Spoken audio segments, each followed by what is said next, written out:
Imagine being stuck on a spaceship where you're not even sure who's still human. That's the kind of tension this game is trying to build, and honestly, that alone already sold me a bit. So yeah, Directive 8020, a dark pictures game, coming May 12th, 2026 from Supermassive Games. And this is one of those titles where the setting does a lot of the heavy lifting right away. I mean, I've always been into space games, especially ones that lean more into mystery and isolation, so this is already on my must-play list just because of that vibe. But setting aside personal bias for a second, let's talk about what actually matters before buying this.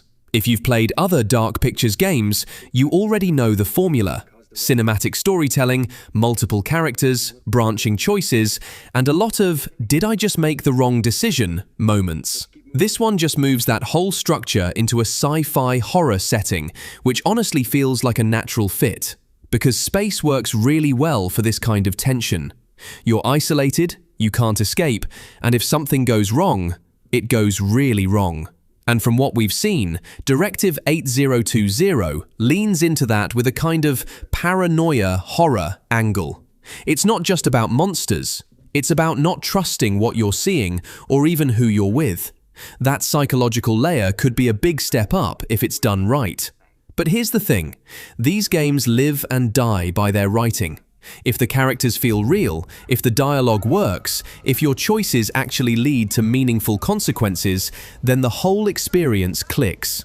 You get invested, you care about what happens, and every decision feels like it matters. But if the writing is weak, if the characters feel flat or predictable, then suddenly those choices don't hit the same way. And that's been a bit of a mixed area for the series in the past. Some entries really nailed it.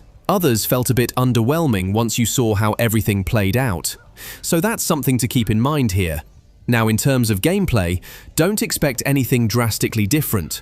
You're still looking at exploration, dialogue choices, quick-time events, and branching paths. It's more of an interactive movie than a traditional game, and that's either something you enjoy or something you don't. Because there's not a lot of mechanical depth here.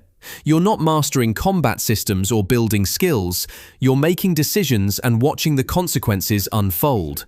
Personally, I'm fine with that, especially in a setting like this. But if you're looking for more hands-on gameplay, this might feel limited. Another thing worth thinking about is replay value. These games are designed to be replayed. Different choices, different outcomes, different character fates. And that's great in theory.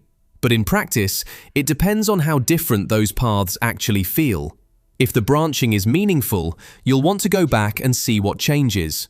If it's mostly small variations leading to the same outcome, then one playthrough might be enough. Visually though, this is where Supermassive usually delivers. Facial animations, lighting, atmosphere, especially in a sci-fi setting, that could really enhance the immersion. And again, space just adds to that. The darkness, the silence, the feeling that something is just slightly off. That's exactly the kind of mood I enjoy. But even with all that, there's still one big question. Does it evolve the formula or just change the setting? Because moving to space is cool, but if everything else feels the same as previous entries, some players might feel like they've already experienced this before. So here's the honest take. You should consider buying Directive 8020 if you enjoy story-driven games, if you like making choices that affect outcomes, and if the idea of a sci-fi horror story set in space sounds interesting to you, especially if you're already into the Dark Pictures series. And yeah, for me personally, the space setting alone makes this something I'm definitely going to play. But you might want to wait. If you're looking for deeper gameplay systems, or if you felt that previous Dark Pictures games didn't quite deliver on their potential. Because at the end of the day, this is all about execution. The idea is strong.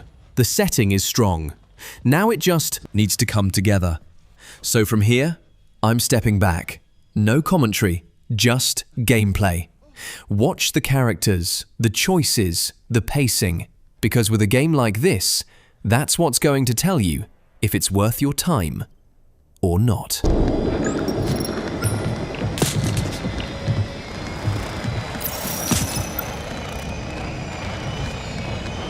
are you?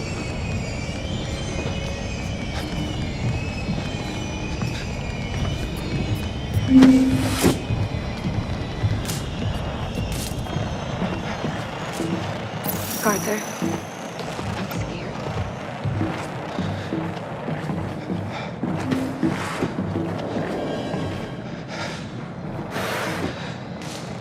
My mum is dead. Everyone is dead.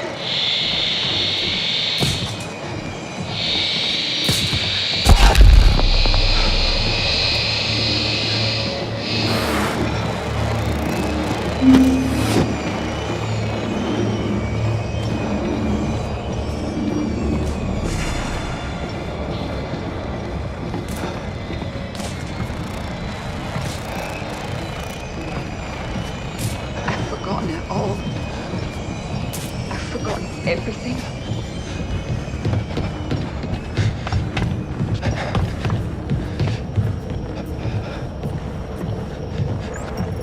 We're all gonna die out here.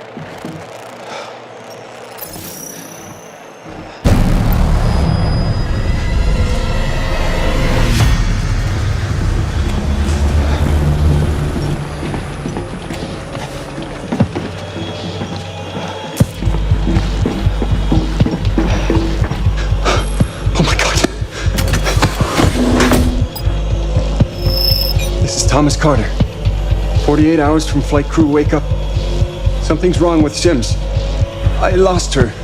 I saw her float away. I know I did. How is she? Oh God. She's trying to kill me. There must be an explanation. She was gone. Now she's back on board. I think... Power function overridden.